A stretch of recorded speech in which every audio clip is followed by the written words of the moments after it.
इसमें अभी तक मैं एक्सप्लेन कर रही हूँ शब्द पहचानने के लिए। शब्द अलग अलग होते हैं, उनके नामों को हम अलग अलग नामों से जानते हैं।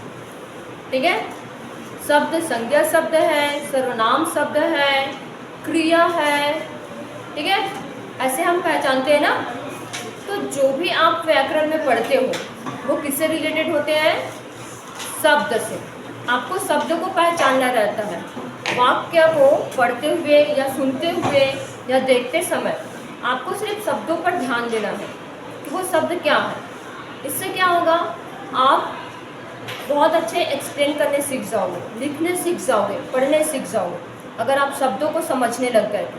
ठीक है, आपको क्लासेस में भी बताया गया है कि अगर आप लेखक या कवि बनना चाहते हैं तो उसके लिए क्या जरूरी रहता है आपके लिए? सुनना।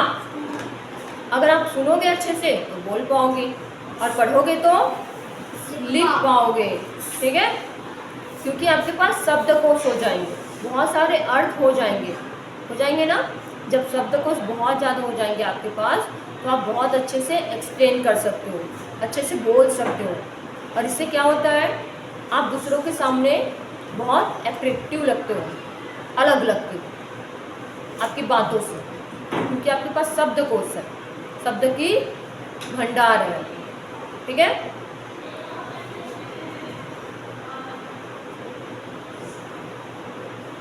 हमने कुछ दिन पहले क्लास पढ़े थे क्रिया। क्रिया बताया था आप लोग को। क्रिया यानी काम, क्रिया यानी काम। ठीक है, कोई ऐसे वाक्य में जो शब्द होते हैं, जो शब्द हमें वाक्य हमें बताता है कि कौन सा काम हो रहा है, हो गया या होने वाला है। ठीक है, कैसे पता चलता है? शब्दों को जब हम देखते हैं तो उसमें क्रिया हमें बताता है कि कौन सा काम हो रहा है या होने वाला है या होने नहीं वाला। ठीक है, या हो चुका है। तो आज हम पढ़ेंगे कारक। क्या पढ़ने वाले हैं? कारक। तो कारक क्या होता है? जो कोई भी कार्य होता है, या हम संज्ञा शब्द बोल सकते हैं या सर्वनाम। ठीक है, संज्ञा या सर्वनाम के जो शब्द होते हैं उसमें जो क्रिया होती है, संज्ञा या सर्वनाम शब्दों में जो क्रिया होती है वो क्या होता है? कारक। क्या होता है? कारक। उसमें मदद करते हैं। किसमें मदद करते हैं कारक? संज्ञा या सर्वनाम को और अच्छे से बनाने के लिए। ठीक है, उनका हेल्प लेकर वाक्य को सुंदर बनाने के लिए कारक का मदद लिया जाता है। अभी मैम क्या करा रही है? पढ़ा रही है, और आप पढ़ रहे हो। आप किसके माध्यम से पढ़ रहे हो? टीचर के माध्यम से। मैं किसके माध्यम से पढ़ा रही हूँ? बच्चों के चौक का हेल्प लेकर, ब्लैक बोर्ड का हेल्प लेकर। ठीक है, और बुक पढ़कर। आ रहा समझ में? तो हम इसी को पढ़ेंगे, कौन किसका कितना कैसे हेल्प कर रहे हैं, मदद कर रहे हैं, कौन कहाँ पर कैसे मदद कर रहे हैं, इसको पढ़ेंगे हम। ठीक है, कारक के 8 भेद हैं। कारक के 8 भेद हैं, जिनके नाम मैंने यहाँ पे पहले से लिख दिए। मैं एक एक करके आपको एक्सप्लेन कर रही हूँ और उदाहरण भी बताऊँगी। ठीक है, सबसे पहले आप नोट डाउन कर लीजिए इसको। मैम हो गया है। ठीक है, नोट डाउन कीजिए सभी बच्चे, फिर मैं इसको 1 बाय 1 एक्सप्लेन करूँगी।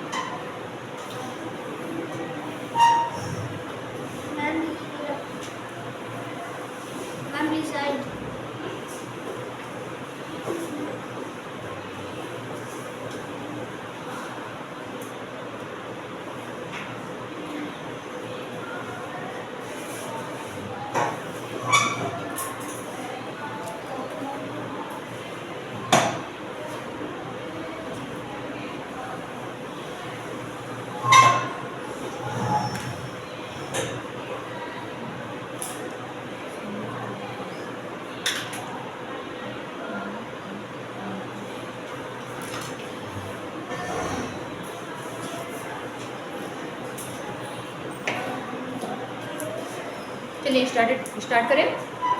सबसे पहले आपको बहुत सरल और सिंपल शब्दों में कारक का अर्थ बता दूँ। ठीक है, ध्यान से सुनिए। कोई भी वाक्य में संज्ञा या सर्वनाम के रूपों के संज्ञा सर्वनाम आदि के क्रिया से संबंध बताने वाले। किससे संबंध बता रहे हैं? क्रिया। संज्ञा या सर्वनाम शब्दों से, संज्ञा या सर्वनाम शब्दों से या उससे और छोटे, ठीक है, आदि बोल सकते हैं हम, संज्ञा या सर्वनाम ही नहीं, और आदि ले सकते हैं, ठीक है। वाक्य में प्रयुक्त संज्ञा सर्वनाम आदि का क्रिया से संबंध बताने वाले रूपों को कारक कहते हैं, जिसको 8 भागों में बांटा गया है। पहला है आपका कर्ता कारक। कर्ता कारक, कर्ता कारक है, इसको कैसे पहचानेंगे हम? ने से। कैसे पहचानेंगे? ने से। कर्म कारक, कर्म कारक को ओ से। कर्ता कारक ने कर्म कारक को, आपको याद रखना है इस लाइन को, ठीक है। कर्ता कारक ने कर्म कारक को कारण कारक से तानु बोलो, कर्ता कारक ने कर्म कारक को कारण कारक से कारण कारक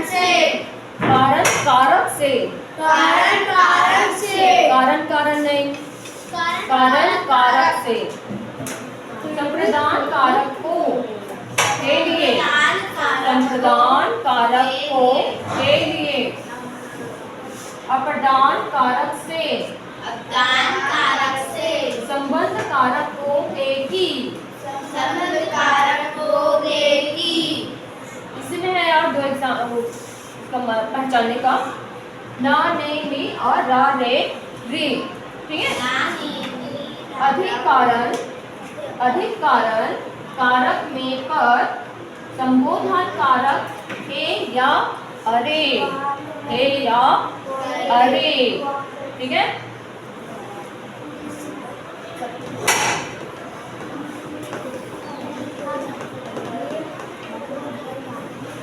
जब कोई क्रिया हो रहा है, क्या हो रहा है? कोई क्रिया हो रहा है। क्रिया मतलब काम। अभी यहाँ कौन सा काम हो रहा है? पढ़ने का और पढ़ाने का, पढ़ने का और पढ़ाने का। जब कोई काम हो रहा है, क्रिया हो रहा है, ठीक है, तो किसके माध्यम से हो रहा है? टीचर, ठीक है। वो क्या होगा आपका? कारक। क्या होगा? कारक। किसके माध्यम से हो रहा है? वो क्या होता है? कारक। उसी को अलग अलग भागों में बांटा गया है। क्रिया के करने वाले का बोध हो, क्रिया के करने वाले का बोध हो, ठीक है। कोई क्रिया हो रहा है तो उसको कौन करा रहा है, कैसे हो रहा है, वो डिपेंड करता है कर्ता कारक, ठीक है। उदाहरण बता रही हूँ मैं आपको। वसुधा गन्ना चूसती है, वसुधा मोर नाचता है, मोर नाचता है। रीना ने गीत गाया, रीना ने गीत गाया। उसमें क्या आ रहा है? रीना ने, ठीक है। रीना ने गीत गाया। मोर नाचता है, मोर कब नाच रहा है? जब उसको वो खुश है ना, या बरसात होने वाली है तो नाचेगा वो, ठीक है। तो उसका कारण क्या हो जाएगा? वो किसी कारण से, ठीक है, वो खुशी के कारण से क्या कर रहा है? वो नाच रहा है। कर्म कारक, कर्म कारक देखते हैं, क्रिया का फल,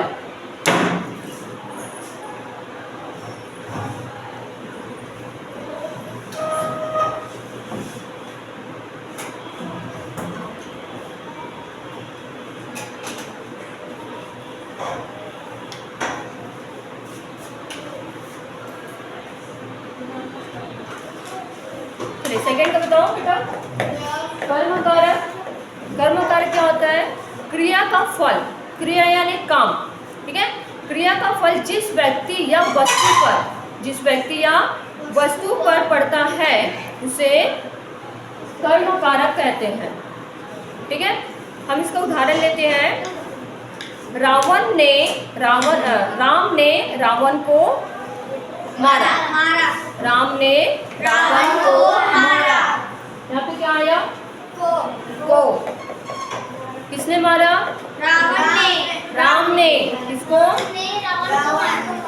रावण को मारा।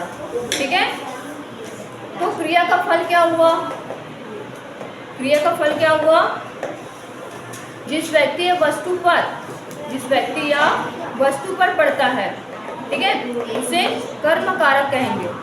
राम ने किसको मारा? रावण को। तो को आया यहाँ पर। ठीक है, पहले हमने देखा रीना ने गीत गाया या गाई। ठीक है, तो ने आया। यहाँ पे जो भी कार्य हो रहे हैं उनका नाम दिया गया है। क्रिया है ना, क्रिया मतलब काम। समझने की कोशिश करना, ठीक है, तो समझ आएगा। आपको सेम लगेगा अगर आप समझने की कोशिश नहीं करोगे। ठीक है, क्योंकि कारक सब में लिखा है, तो आपको लगेगा सेम बता रहा हूँ। बस आपको शब्दों को समझना है, वाक्यों को समझना है। आप बुक पढ़ते हैं, वाक्य होता है, उसमें वाक्य होता है, उस वाक्य में आपको पता करना रहता है कि काम हो रहा है, हो चुका है, होने वाला है, कौन खेल रहा है, कौन लिख रहा है, कौन पढ़ रहा है। ये सब क्या है? क्रिया है। क्या है? क्रिया यानी काम। अभी सब डांस करके आए हो, कौन सा क्रिया करके आए हो? डांस, नाचने का, गाने का काम करके आए हो, कुछ काम करके आए हो ना। ठीक है, तो उन काम के जो काम कर रहे हैं, हम कोई भी काम कर रहे हैं, तो वहाँ पे जो शब्द प्रयोग कर रहे हैं, उन कामों के लिए हम जो शब्द प्रयोग कर रहे हैं। ठीक है, यहाँ पे क्या हो रहा है बेटा? आप डांस किए हो, आपको किसी ने डांस सिखाया, आपने डांस किया, आपको किसी ने डांस सिखाया। ठीक है, फिर आता है आप किसके माध्यम से सीख रहे हो? वहाँ पर किसी के माध्यम से सीख रहे हो। आप वहाँ पे जो सामान यूज़ कर रहे हो, लाउड स्पीकर वगैरह यूज़ कर रहे हो आप लोग, वहाँ पर बॉक्स वगैरह यूज़ कर रहे हो आप लोग, कंप्यूटर, लैपटॉप, मोबाइल वगैरह यूज़ कर रहे हो आप लोग, कुछ तो यूज़ कर रहे होंगे वहाँ पर। ठीक है, इन सभी के कामों को अलग अलग नामों से जाना जा रहा है।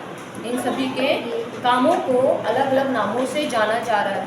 ठीक है, आप सीख रहे हो, कोई सिखा रहे हैं, कोई माध्यम है, वहाँ पर साउंड हो रहा है, वहाँ पे साउंड चल रहा है, तो आप सुन रहे हो ना, किसी के माध्यम से सुन रहे हो। ठीक है, तो वहाँ पे इनके नामों को अलग अलग बांटा गया, जो कि है 8 प्रकार। ठीक है, क्रिया समझ आ रहा है जी? कारण कारक वो भी सेम यूज करता और अपवर्तन कारक भी सेम यूज करता। कारक सब में लगा इसके वजह से। कारण वाले कारक में से पता चलता है, लेकिन हाँ, से अपवर्तन में भी से पता चलता है। हाँ, इसका एग्जांपल दे रहे हो फिर पढ़ो। ठीक है, इसका एग्जांपल आपको 1 by 1 एक्सप्लेन करके बता रहा हूँ। ठीक है, पहले ये समझ आ रहा है कि नहीं बताया कि हम वाक्य पढ़ते हैं, वाक्य में क्रिया होता है। वाक्य में क्या होता है? क्रिया होता है। और वाक्य बनाने के लिए हम क्या लेते हैं? क्रिया। शब्दकोश से शब्द रहते हैं, शब्दकोश से बहुत सारे अलग अलग शब्द होते हैं। ठीक है, बहुत सारे शब्दों को मिलाया जाता है, तब वाक्य बनता है। और वाक्य क्या बताते हैं हमको? क्रिया बताते, काम बताते। उन शब्दों में हम संज्ञा, सर्वनाम को लेते हैं, संज्ञा, सर्वनाम आदि को लेते हैं कि नहीं? कोई भी काम बताने के लिए हम शब्द कहाँ से लेते हैं? संज्ञा मतलब नाम हुआ, चाहे वो वस्तु, प्राणी, जाति, किसी का भी नाम हो, हमने नाम लिया। फिर अगर उस नाम का बार बार यूज़ कर रहे हैं, ठीक है, तो वो वाक्य उतने अच्छे से नहीं लगता जितना उसको अच्छा होना चाहिए। तो उसके जगह में हम सर्वनाम यूज़ कर लेते हैं, करते हैं। ठीक है, उस वाक्य की जगह में, संज्ञा की जगह में सर्वनाम यूज़ करते हैं हम लोग, ताकि वो वाक्य अच्छा लगे, इंटरेस्टिंग रहे सुनने में, बोलने में, देखने में ना। ठीक है, यहाँ तक समझ आ रहा है? सिर से बाहर जा रहा है? टॉपिक अच्छा नहीं लग रहा है या दिन अच्छा नहीं आ रहा? टॉपिक अच्छा नहीं लग रहा? टॉपिक अच्छा नहीं लग रहा? क्या अच्छा नहीं है? दिन अच्छा नहीं है। दिन अच्छा नहीं है। जैसे कि मेरा मुंह देखने में अच्छा नहीं है वैसे। चलिए आपकी क्लासेस फिर से स्टार्ट करती हूँ। अभी तक जो हुआ जैसे हुआ उनको भूलो और फिर से स्टार्ट करते हैं। इस टॉपिक को हमको समझना है और आज ही समझना है। अगर आज नहीं समझे आप लोग, आपको यही टॉपिक फिर से नेक्स्ट ईयर पढ़ना पड़ेगा। ये नहीं समझो, ठीक है, इससे बेटर है कि ये टॉपिक आज हम कंप्लीट करते हैं। ध्यान से सुनो, ठीक है। वाक्य में प्रयुक्त संज्ञा या सर्वनाम शब्दों, संज्ञा या सर्वनाम आदि का क्रिया से संबंध हो। किससे संबंध हो? क्रिया से, काम से संबंध हो। जो बताने वाले शब्द होते हैं, क्रिया से बताने वाले जो शब्द है ना, क्रिया हो रही वहाँ पर, और उससे जो संबंध है वो हमको जब बता रहे हैं, उन्हीं को कारक कहते हैं। उन्हीं को कारक कहते हैं। सिंपल सी बात बताओ आपको, आप लिख रहे हो, आप क्या कर रहे हो? लिख रहे हो। तो कौन सा काम हो रहा है वहाँ पर? लिखने का काम हो रहा है। कौन सा काम हो रहा है? लिखने का। क्रिया हो रही है वहाँ पे, लिखने की क्रिया हो रही है। किसके माध्यम से हो रही है? पेन के माध्यम से, और पेंसिल पकड़े तो पेंसिल के माध्यम से, कॉपी हेल्प कर रही है वहाँ पर। तो माध्यम से बोल रहे हैं ना, तो वही सब तो है। जो वस्तु अगर आएंगे, संज्ञा क्या होती है? वस्तु होती है। संज्ञा क्या होता है? वस्तु का नाम होता है, प्राणी का नाम, जाति का नाम, ये सब हम पढ़ते हैं ना। तो जो वस्तु आप यूज कर रहे हो, ठीक है, उसी को डिवाइड किया गया है, उसी को अलग अलग भागों में बांटा गया है। पहला है आपका कर्ता कारक। कर्ता कारक, ठीक है, जिस रूप से क्रिया के करने का बोध हो, जिस रूप से क्रिया का करने का बोध हो, वो कर्ता कारक कहलाते हैं। हम इसका उदाहरण लेते हैं। रीता ने गीत गाई, ठीक है, तो यहाँ पे रीता ने आया, रीता ने आया, ठीक है, तो ये होगा आपका कर्ता कारक। क्या होगा? कर्ता कारक। सेकेंड है आपका कर्म कारक, ठीक है। तो कर्म कारक को समझते हैं। क्रिया का फल जिस व्यक्ति या वस्तु पर पड़ता है, क्रिया का जिस वस्तु या व्यक्ति पर पड़ता है, ठीक है, इसका फल, वो कर्म कारक होगा। इसका उदाहरण लेंगे हम। श्री राम ने रावण को मारा। श्री राम ने रावण को मारा, ठीक है। तो यहाँ पे हो गया आपका श्री राम ने रावण को मार दिया।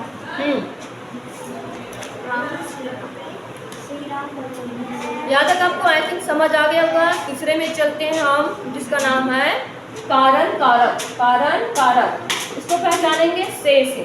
कारण कारक को पहचानेंगे से, ठीक है।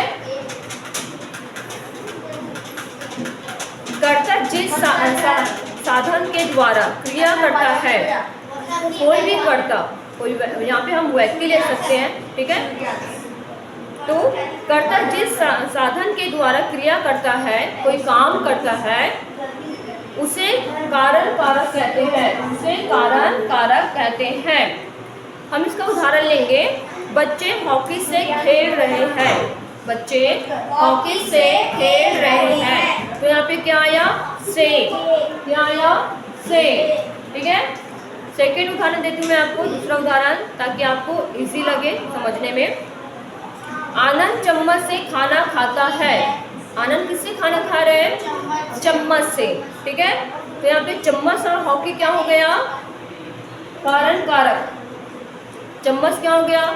कारण बन गया। किस चीज का कारण बन गया? खाना खाने का, ठीक है। और हॉकी खेल रहे हैं। कौन हॉकी खेल रहे हैं? बच्चे हॉकी खेल रहे हैं। तो किससे खेल रहे हैं? से। किससे खेल रहे हैं? हॉकी से आ रहे हैं यहाँ पर। तो क्या हो गया? कारण कारक से। समझ आ रहा है ना? फिर आगे चलते हैं। संप्रदान कारक।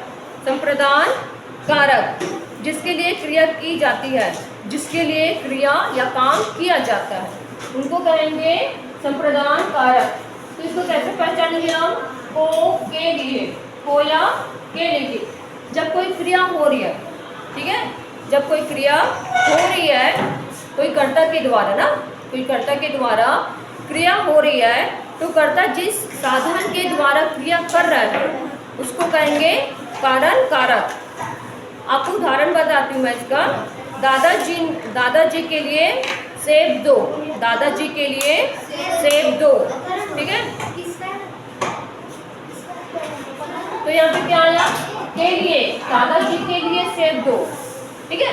तो यहाँ पे आ रहा है के लिए, गुरुजी के लिए कुर्सी दो, गुरुजी के लिए कुर्सी दो। तो यहाँ पे आ रहा है ना कुर्सी दो के लिए, किसके लिए देना है आपको, गुरुजी के लिए। आगे चलते हैं, अप्रदान कारक। 5वां नंबर है अप्रदान कारक, 1 2 3 4 5, ठीक है।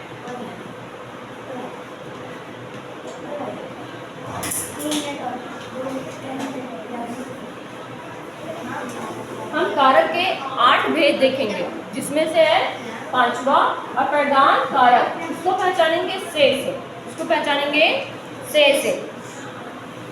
अलग होने का भाव पता चलता है, किसी चीज का अलग होने का भाव पता चलता है, ठीक है। संज्ञा के जिस रूप से पृथक, पृथक यानी होता है अलग होना, तो किसी चीज का अलग होने का बोध हो उसे अप्रदान कारक कहते हैं। जब कोई चीज अलग हो रही है किसी से, ठीक है, तो वहाँ पे क्या होगा, अप्रदान कारक। उपयुक्त दोनों, यहाँ पे 2 उदाहरण देती हूँ मैं आपको। वृक्ष से आम गिरते हैं, वृक्ष से आम गिरते हैं, तो वृक्ष से क्या अलग हो रहा है, आम अलग हो रहा है, ठीक है। दिनेश घोड़े से गिर गया, दिनेश घोड़े से गिर गया, तो दिनेश क्या हो रहा है, घोड़े से गिर रहा है, अलग हो रहा है वहां पर। और वृक्ष से आम गिर रहे हैं, वृक्ष से आम क्या हो रहा है, अलग हो रहा है, ठीक है। वृक्ष से आया, ठीक है, और घोड़े से, वृक्ष से घोड़े से अप्रदान कारक, ठीक है। यहाँ पे क्या आ रहा है, अप्रदान कारक, जैसे कि वो घोड़े से क्या हो गया, गिर रहा है, और वृक्ष से आम गिर रहे हैं, तो अलग हो रहे हैं ना, पृथक हो रहे हैं, पृथक यानी अलग हो रहे हैं, ठीक है। तो से यहाँ पे अलग नहीं हो रहा है, से हमने यहाँ पे भी दिया, ठीक है। कारण कारक से हो रहा है, अप्रदान कारक भी से हो रहा है, लेकिन से क्या हो रहा है, यहाँ पर पृथक हो रहे हैं, अलग हो रहे हैं। आगे चलते हैं, संबंध कारक। संबंध कारक, नाम से ही पता चल रहा है, संबंध, जोड़ना, एक दूसरे से जोड़ना, ठीक है। संज्ञा के जिस रूप से एक वस्तु या पदार्थ का दूसरी वस्तु या पदार्थ से संबंध पता चलता है, ठीक है, उसको क्या कहेंगे हम, संबंध कारक कहेंगे। क्या कहेंगे, संबंध कारक।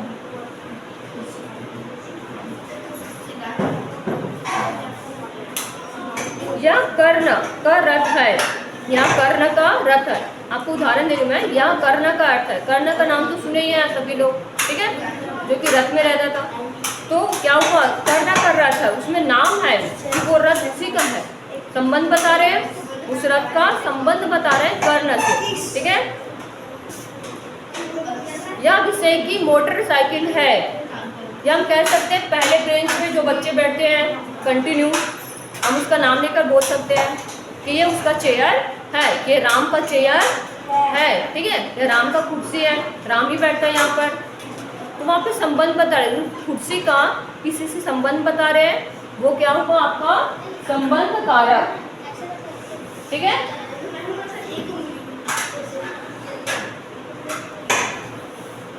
आगे चलते हैं, अधिकारण कारक। अधिकारण कारक, उसको कैसे पता कर चलेगा ये कौन सा कारक है, तो इसमें कर्ता रहेगा, कारक रहेगा मैं और पर, मैं और पर से हम अधिकरण कारक को पहचानेंगे।